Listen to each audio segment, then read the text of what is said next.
Hi!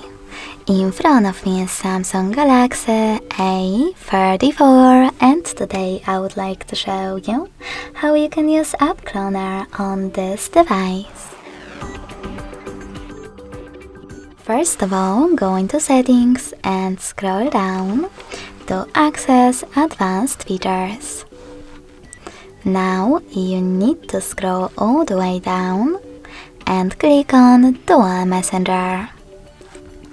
Finally, tap on the switcher next to one of your apps that you wish to clone, in my case Facebook.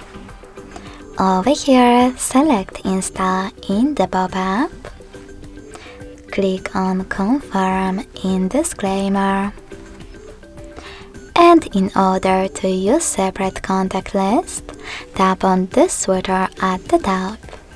If you don't want to do that, tap on Next at the bottom. Click on OK in this pop-up and wait.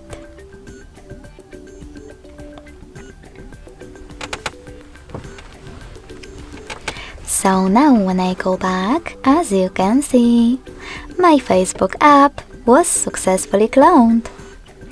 If you wish to get rid of your cloned app, go into exactly the same settings, click on this now blue switcher next to your app, and then select Uninstall in the pop-up. Thanks so much for watching. If you enjoyed this video, smash that like button, comment and subscribe. Bye!